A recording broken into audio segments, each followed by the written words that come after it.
বিসমিল্লাহির রহমানির রহিম। বাংলাদেশের ইতিহাসে আরেকটি নতুন অধ্যায়ের সূচনা হলো। সেটি হলো বৃহস্পতিবার 12 ফেব্রুয়ারি বাংলাদেশে অনুষ্ঠিত ত্রয়োদশ জাতীয় সংসদ নির্বাচন।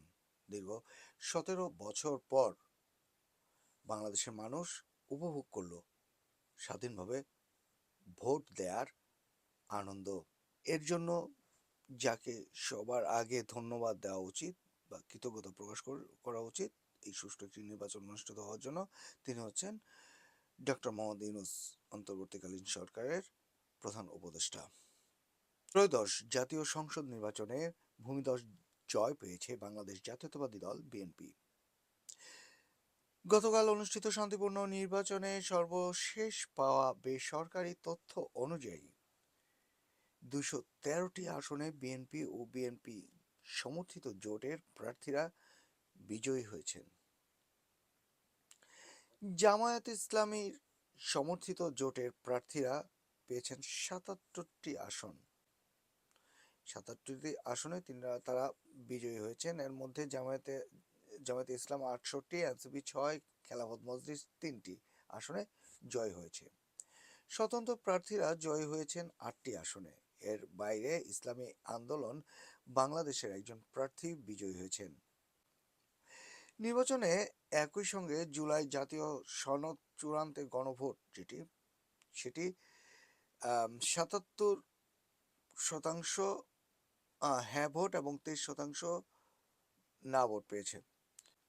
নির্বাচনের 2/3 আসনে বিজয়ী হওয়ার সরকার গঠনের নিরঙ্কুশ সমর্থন পেয়েছে বিএনপি। দলের এই বিশাল জয় উদযাপনে কোনো বিজয় মিছিল না করার জন্য বিনীত অনুরোধ জানিয়েছেন বিএনপি চেয়ারম্যান তারেক রহমান। দলের এই জয়ে আজ শুক্রবার সারা দেশে মসজিদে দোয়ার আহ্বান জানানো হয়। আজকে সারাদিনই মসজিদগুলোতে দোয়া করা হবে। একই সঙ্গে কোনো ধরনের সমাবেশ না করার নির্দেশনাও দেওয়া হয়েছে। নির্বাচন শান্তিপূর্ণ হওয়ার দেশবাসীকে ধন্যবাদ জানিয়েছেন প্রধান উপদেষ্টা ডক্টর মোহাম্মদ ইউনূস। এই 17 বছর যারা ভোট দিতে পারেনি, 17 বছর যারা ভোট থেকে বঞ্চিত হয়েছে, তাদের প্রতিফলন ঘটেছে। আজকে তারা শান্তিপূর্ণভাবে একটি ভোট দিতে পারে, যেটি আসলে গণতান্ত্রিক প্রক্রিয়ায় এটিই নিয়ম।